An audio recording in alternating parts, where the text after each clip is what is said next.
and welcome to Danger Laser Falcon's presentation about our project, Make Me. First, I would like to introduce you to the project team. First, we have Emily Cornetta, who was the lead researcher on this. She has a background in advertising. Then we have myself, Elise Lockwood. I have a background in theater and creative writing, and I served as the usability lead for this project. Then we have Sean May, who served as our audience and marketing lead, and who has a background in communications. And then finally, but not least, we have Jared Lynch, who served as our producer and who has a background in creative writing. Now I'm going to introduce you to the project that we actually made with a short video about the project.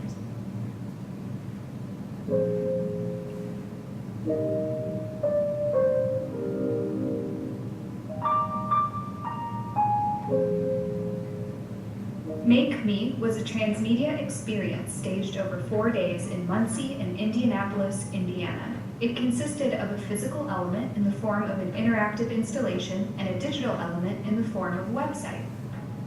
The goal of Make Me was to call attention to binary gender roles and the effects it can have on a person's outward expression and appearance. The interactive installation consisted of a mannequin, a rack of clothes, and simple instructions on what to do. Users were told to make the mannequins beautiful, handsome, or amazing. Many participants expressed that even though the act of dressing a mannequin was very simple, it still encouraged them to think about the connections between the items of clothing they were picking and how they thought about the words beautiful, handsome, or amazing. The installation appeared in a variety of public venues, both indoors and outside. It was easily accessible to the public, so even those who chose not to actually dress the mannequins still had the opportunity to observe and reflect on the piece. The digital component of Make Me consisted of a website that served two purposes. One was to collect all of the different iterations of the mannequins as they traveled from site to site. The other was to share true stories from people about how binary gender roles have affected or currently affect their lives. By giving participants a chance to connect the two, the digital component led them to think even more deeply about their personal perceptions.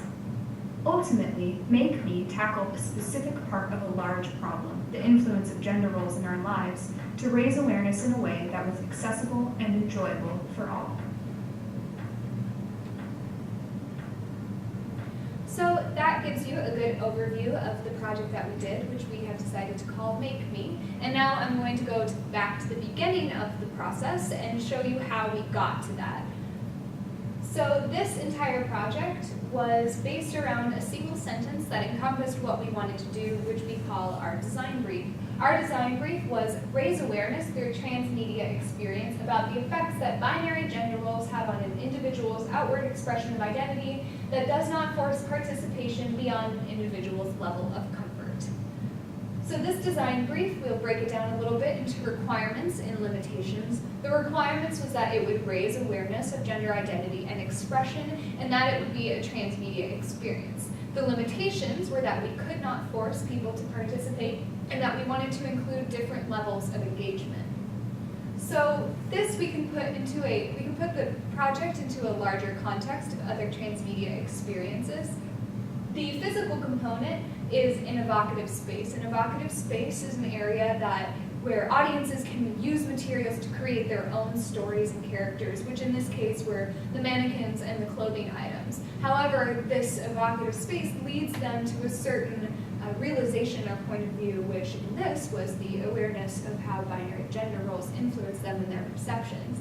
The digital component was an emergent narrative. So this we can think of as an experience that is on rails, where we are actually leading the audience toward a certain realization, but it appears as a sandbox or a sort of free-form, free-for-all area where audiences can do whatever they want.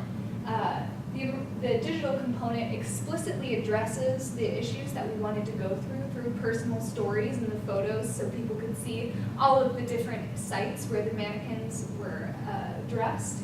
And another key component to that is that there's no linear story. There's no set order that audiences are led to of what parts they should interact with first or what parts they should consider most or least important. All of it comes together to create a story that leads people to this awareness of binary gender roles. And then finally, we had a rabbit hole that connected the physical and digital components, which took the form of a handbill that gave some explanation to the piece and led people from the physical component to the digital.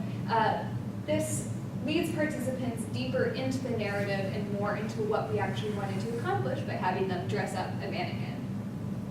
So all of this came out of a research process that happened in 3 different phases. In the first phase, we decided that gender was something important to everyone in this group, but we had to establish that there was an actual problem we could try to solve.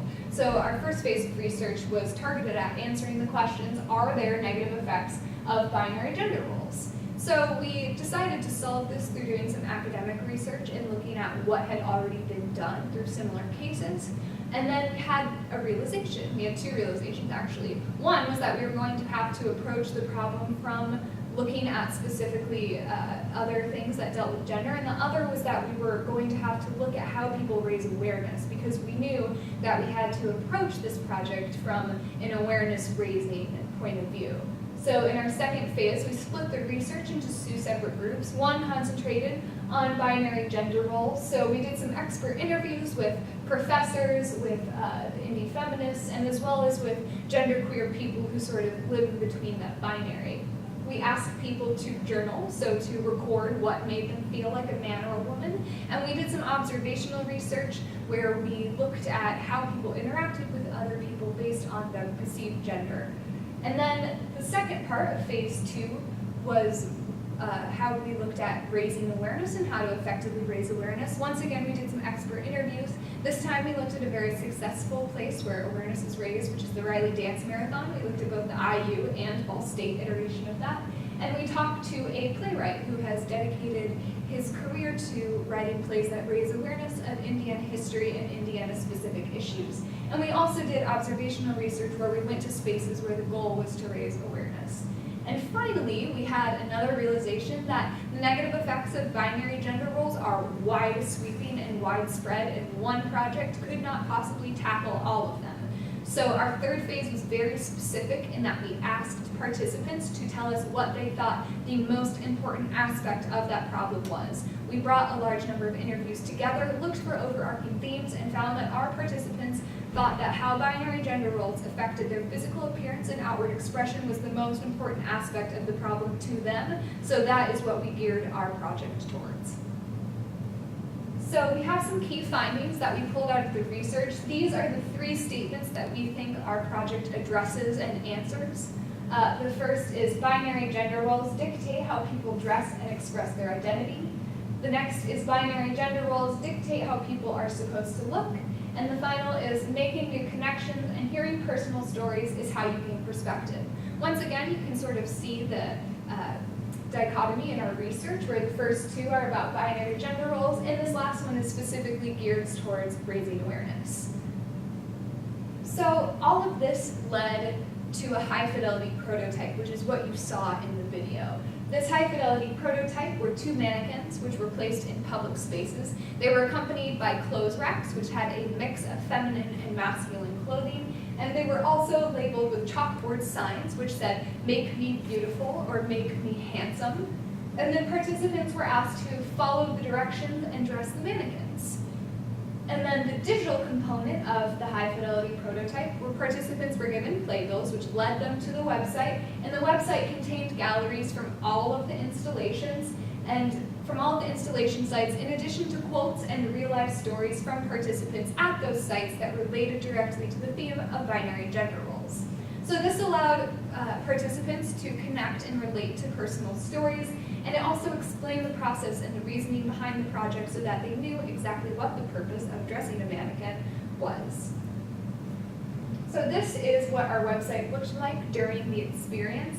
As you can see, you can go to each of the different sites and then open it up to see the wider gallery and the stories. So how did we get to that high-fidelity prototype? Well, we started with a low-fidelity prototype, which took the form of a rough sketch of an idea that we wanted to do.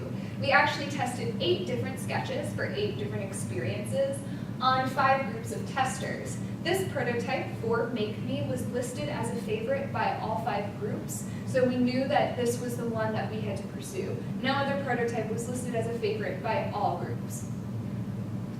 And so then we did a mid-fidelity prototype, so trying to get closer to what we would actually do and learn more about what people wanted. So this mid-fidelity prototype had two parts. One was that we gave people what we called a mannequin coloring page, which was a sheet where we tested some different words. So we tested beautiful, pretty, handsome, tough, amazing, and powerful. So feminine, masculine, and non-gendered. And we wanted to know what kind of clothing that people would put on the mannequins if they had complete freedom, limited only by maybe the number of colored pencils we gave them.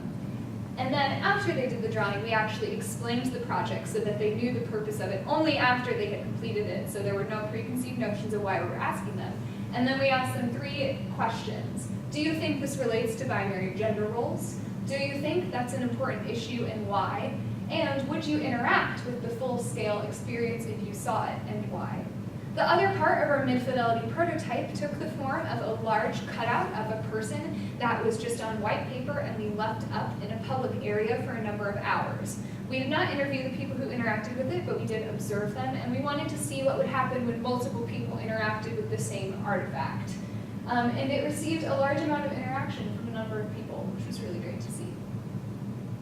So to fulfill the design brief, how does all of this and the final experience fulfill that one sentence that we said at the very beginning? That sentence, to remind you again, is raise awareness through a transmedia experience about the effects that binary gender roles have on an individual's outward expression of identity that does not force participation beyond an individual's level of comfort.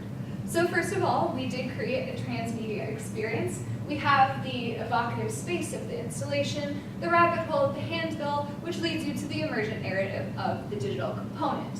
We raised awareness of gender identity and expression. Over and over again, people were actually using those words that we've been using this whole time, such as binary gender roles and traditional gender roles. One person actually, a representative quote is, so it's kind of a way to express like how you picture traditional gender roles and things. While you're doing it, you question yourself, like, why am I thinking about it like this? And then finally, we didn't force anyone to participate, which was both a negative and a positive. Someone said, I liked that I could just dive in, and I was actually encouraged to enjoy the experience. So how did our research inform this high-fidelity prototype? So we did center this around binary gender roles and how they affect physical appearance. We used gendered words, and we were asking people to consider how those words influence clothing choices that they put on the mannequins. And we actually found that the words were seen as very separate from the body type, so people were referring to the mannequins by the gender they thought was referenced by the pronoun as opposed to what the mannequin body might look like. So if the sign said, make me handsome, they were using the word him. We also gave people the opportunity to make new connections and hear personal stories, which was part of the raising awareness aspect of it. This was in the digital component, so it connected what one participant did with the mannequin to a larger context of all of the different sites, as well as connecting it to explicit personal stories that talk about this theme. And then finally, we did not force people to participate. People were given absolute choice of their level of engagement. They could walk on by, they could dress the mannequin, they could watch people dressing the mannequin, they could engage with digital, physical, both. And if we did ask people, it was a polite ask and there was absolutely no coercion involved. So we have some usability findings. We both interviewed people about the experience and conducted observational research. We observed some overarching interaction behaviors with the physical installation. One was that a lot of people read the handbill first. They used this sort of as an instruction or guide with how they would interact with the experience. The cold prevented people from participating. That is just something about the fact that we had some outdoor installation spaces in December, and 30-degree weather may make people want to walk on by. We also found that people were calling the mannequins by the pronoun based on the sign versus the body type. There were actually people who called the mannequin with breasts he, because the sign said, make him handsome.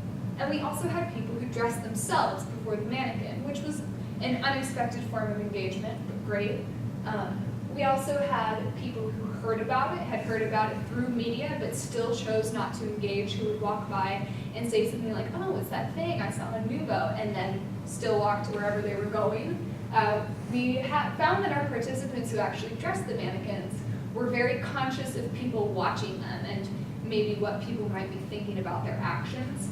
We had many people who stopped to look but did not actually engage and dress the mannequin. And finally, one of our biggest findings was that it's all about location, location, location. We tried to pick a variety of locations that would give us different demographics and hopefully locations where there would be a lot of people already, such as a theater lobby, a store, or out on a busy street. Unfortunately, some of these were not as populated as we wanted them to be, which definitely affected the engagement with the high-fidelity prototype. So we also interviewed people about the experience, and we have some representative statements about what the installation and digital component were like for people who experienced them. First, someone said, I like it because you can be a little whimsical about it, but you can also really think about gender identity. Someone else says, so it's kind of a way to express how you picture traditional gender roles and things. While you're doing it, you're questioning yourself, why am I thinking about it like this? Someone else said, I enjoy the fact that there are no social guidelines, that you have to mix match items which don't really go together at all. That's the best part. And finally, this seems like a toy box in the middle of a public area. So you can see that people were aware that this was targeted towards making them think about binary gender roles. You can see that people liked the freedom and liked being able to choose the levels of engagement that we offered them as well.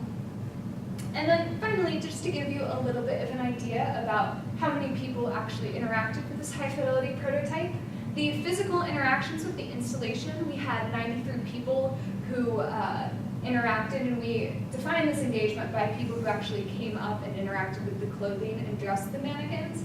And those 93 people were spread out among a location in Muncie, a location in Fountain Square in Indianapolis, and 2 locations on Mass Ave in Indianapolis. And then we put Google Analytics in our website, so we know something about the digital interactions people had. We had 54 unique users on our website through 127 individual sessions. And something that we thought was really interesting and important was that the average visit duration was actually 5 minutes, which is quite long for a website. It means that people weren't just clicking to the front page, looking at it, and leaving the site. They were hopefully exploring and going to more than one page. So if we were going to develop this further, there are some changes we would make to both the physical component and the digital component. First, with the physical, we would like to give people more choices in clothing and really expand from what we had used this time, which was limited by budget and time frame. We would like to have more mannequins, so there's more opportunities for people to interact, and that's so we could spread it among more locations, and expand the audience by maybe taking it to different states, different parts of the US, or maybe even different countries. And then we would also like to extend the time of the sessions. These were limited by weather, by what venues wanted to give us, but what we would really want to do would be to leave out the mannequins for days or weeks and really see how that engagement changes over time. And then for the digital component, we would like to reformat the gallery on the site to really highlight the personal stories so that they're more apparent, faster in your engagement, and to write a retrospective report about the project so people could read what had already happened and see some feedback about beginning iterations of the project and what had changed and what had influenced it. And then we would also like to include links to other resources that discuss gender identity and expression so that it doesn't look like this is the only place where this discussion is happening, but puts it in a larger context of what other people are talking about. Thank you.